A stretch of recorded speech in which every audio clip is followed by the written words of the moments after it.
सबसे खतरनाक दुश्मन वो नहीं जो तलवार उठाए सामने खड़ा हो। सबसे खतरनाक दुश्मन वो है जो तुम्हारी परछाई में छुपा हो और हर जगह तुम्हारा पीछा करता हो। और यही कहानी है एक ऐसे योद्धा की जो पूरे जीवन सिर्फ एक ही दुश्मन से लड़ता रहा, अपने आप से। प्राचीन समय में एक योद्धा था जिसे लोग अजेय कहते थे, क्योंकि उसने सैकड़ों युद्ध जीते थे। लेकिन उसे खुद ही पता था कि वो असली लड़ाई कभी जीत नहीं पाया, क्योंकि हर जीत के बाद जब वो अकेला होता, उसकी ही परछाई सामने आ खड़ी होती। वो परछाई जो उसके असफल प्रयासों का दर्द थी, वो गलतियों का बोझ थी, वो डर थी, वो अपराध बोध था, वो घाव थे जो कभी भरे ही नहीं थे। वो जितना तेज भागता, परछाई उतनी ही नजदीक आती, मानो कह रही हो, मैं वहीं रहूंगी जब तक तुम मुझे स्वीकार नहीं कर लेते। एक रात जब पूरा राज्य सो चुका था, योद्धा किले की ऊंची दीवार पर अकेला बैठा था। उसके भीतर तूफान उठ रहा था। अचानक चांद की रोशनी में उसकी परछाई धीरे धीरे उससे अलग होने लगी और उसके सामने खड़ी हो गई। उसने कांपती आवाज में पूछा, तुम कौन हो? परछाई बोली, मैं तुम ही हूं, वो हिस्सा जिसे तुमने कभी स्वीकार नहीं किया। योद्धा ने तलवार हिला दी। अगर तुम मेरी कमजोरी हो तो आज मैं तुम्हें मिटा दूंगा।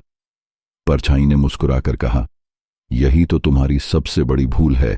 कमजोरी को मिटाकर ताकत नहीं बनती, उसे समझकर बनती है। गुस्से में योद्धा ने तलवार उठाई और तेज वार किया।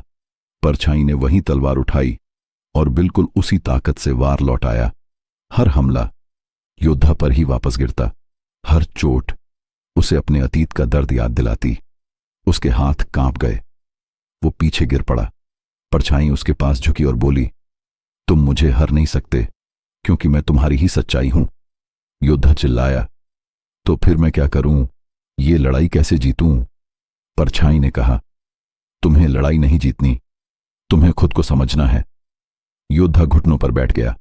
उसकी सांस भारी थी, आंखें भर आई थीं।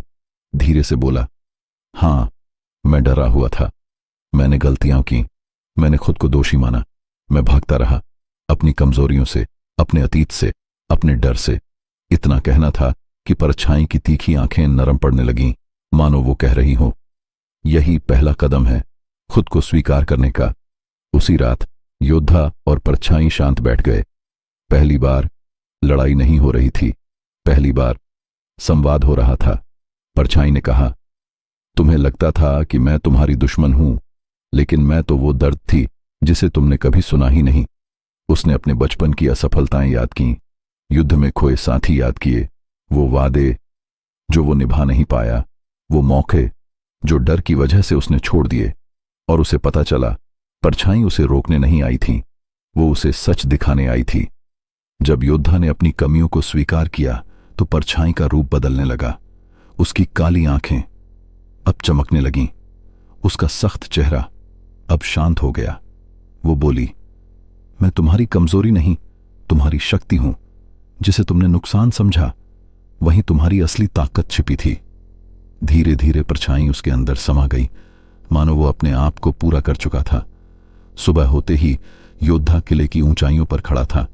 उसकी सांस स्थिर थी, उसकी आंखों में डर नहीं, निर्णय था। अब वो पहले जैसा नहीं था। उसकी तलवार तेज नहीं हुई थी, उसका दिल मजबूत हुआ था। वो अब अजेय था, क्योंकि अब वो अपने अंदर के अंधेरे से भाग नहीं रहा था, बल्कि उसे अपनाकर उससे ताकत ले रहा था। असली योद्धा वो नहीं जो दुनिया जीत ले, असली योद्धा वो है जो अपनी ही परछाई को हर दिन हिम्मत से सामना करे, क्योंकि जो अपनी सच्चाई से नहीं डरता, उसकी हार कोई नहीं लिख सकता।